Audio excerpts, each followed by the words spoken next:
Olá, meu nome é Bernardo Samor e nesse vídeo eu vou falar um pouco sobre o efeito de Leidenfrost. Mas antes da gente entrar no efeito de Leidenfrost propriamente dito, eu quero só falar um pouquinho sobre o fenômeno da ebulição, porque ela é ponto-chave nesse efeito de Leidenfrost e eu acho que seria interessante ter um contexto.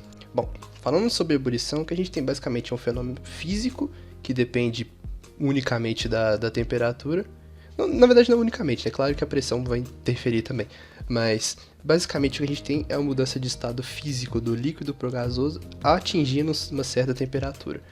E vale lembrar, claro, que essa temperatura ela varia, igual eu disse, é característica de alguns líquidos, a pressão também vai fazer uma diferença, mas basicamente a gente tem uma média de uma temperatura onde vai ter essa mudança de estado físico. Continuando com o vídeo, foi deixado basicamente um questionamento interessante ao se pensar sobre esse fenômeno. O que aconteceria caso uma gota desse líquido, no caso, vamos trabalhar com a água aqui, entrasse em contato com uma superfície de temperatura muito superior ao que a gente tem por ponto de ebulição da água? Dando um pouco de contexto para o nosso vídeo, um alemão chamado Johann Gottlob Leidenfrost estudava esse acontecimento em 1756. O que ele fez foi pegar um experimento com uma colher de ferro, ele colocava essa colher para esquentar numa lareira e pingava umas gotas de água. Ele pegou um pêndulo para poder, não, claro que não era preciso, mas para ter uma ideia mais ou menos de o tempo que ela levaria para entrar em ebulição e evaporar.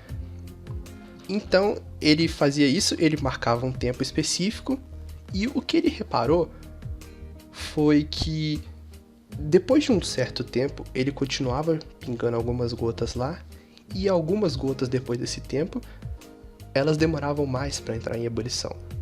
Ele reparou que elas entravam em contato com a superfície da colher, que já era bem quente, mais até do que o ponto de ebulição, e ele reparava que mesmo assim ela demorava mais algum tempo. Ela ficava meio que dançando na superfície da colher.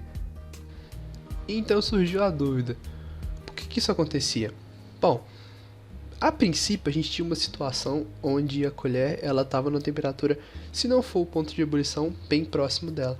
Então as gotas que caíam ali, naturalmente elas iam evaporar quase que instantaneamente. As gotas que vinham em sequência, elas cairiam sobre uma temperatura, na colher, sobre uma temperatura maior, alguma parte dela entraria em ebulição, só que esse vapor ele agiria de certa forma como uma barreira. Uma barreira como? Ele atrasaria a ebulição das gotas que vinham em sequência, porque o vapor ele é um condutor de calor ruim, então ele acabava por atrasar todo esse processo.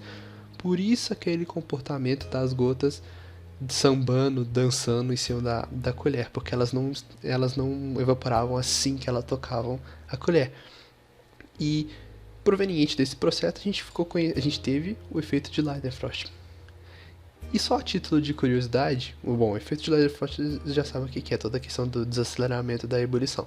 Mas a título de curiosidade, para a água, a gente tem esse efeito de Leidenfrost acontecendo em cerca de 200 graus Celsius, o que é basicamente 2 vezes o ponto de ebulição da água. Antes de finalizar, eu só acho que seria interessante passar 2 experimentos aqui práticos sobre o que é o efeito de Leidenfrost. O primeiro deles ocorre a colocar a mão rapidamente em um recipiente que contém chumbo líquido ou algum material parecido em alta temperatura.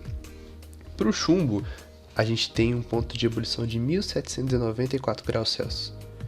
Então, quando a mão entra em contato com o chumbo quente, a água presente na mão evapora formando uma camada de vapor em volta dela mesmo, que acaba por proteger. Funciona mais ou menos como a parte que evaporou da água em ebulição na colher de ferro que Leidenfrost fez, isolando todo o sistema. Só que assim, a gente precisa ter muito cuidado quando for fazer esse tipo de experimento, porque a mão ela não pode ficar muito tempo dentro do recipiente com chumbo, porque senão, além do experimento não dar certo, a gente corre sérios riscos de queimar a mão. Afinal de contas, nós estamos falando de temperaturas de 1794 graus Celsius, então é muito, muito alto. Para o segundo exemplo, a gente poderia usar algo como o nitrogênio líquido na boca, que diferente do chumbo, ele tem menos 195,5 graus Celsius. Então são extremos, né? O chumbo tem temperatura muito alta de ebulição e o nitrogênio muito baixa. Aí como é que funciona? Quando o nitrogênio entra em contato com a língua, o nitrogênio começa a evaporar, criando uma camada de vapor que acaba por proteger a boca. E isso também funcionaria em outras partes do corpo, como por exemplo a mão. O que a gente tem aqui? A gente tem a diferença, né, do nosso caso aqui, a temperatura alta que vai fazer essa diferença vai ser do nosso corpo, né? A gente for pegar que o ponto de ebulição do nitrogênio é menos 195 graus Celsius, e o do nosso corpo humano tem cerca de 36,5, 37 graus Celsius, então dá uma diferença bem grande. E claro, sempre avisando que tomar muito cuidado se for tentar fazer algum desses dois experimentos, porque exatamente como eu disse, estamos tratando com temperaturas muito, muito altas ou muito, muito baixas, então acaba por ser bem perigoso. Bom, dando um resumo sobre o que foi passado aqui nesse vídeo, a gente falou um pouquinho sobre o efeito de Leidenfrost, que resume basicamente uma situação onde temos um líquido entrando em contato com a superfície muito quente, e nesse contato ele entra em ebulição instantaneamente. Por fim, criando uma camada de vapor entre o líquido e a superfície, que acaba por blindar o restante do líquido de entrar em ebulição. Por isso, a questão do aspecto das gotas lá sambando na superfície. E para a parte prática, falamos um pouco sobre a questão do chumbo, que a gente tem a questão da diferença muito grande das temperaturas, do nosso caso, o chumbo, com uns 1794 graus Celsius, é a nossa mão, e a situação toda onde protege nossa mão de acabar sendo queimada.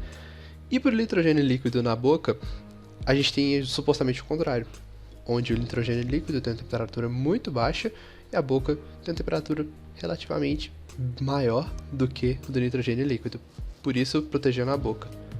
Enfim, tudo que eu queria resumir era isso. Obrigado pela atenção e até mais.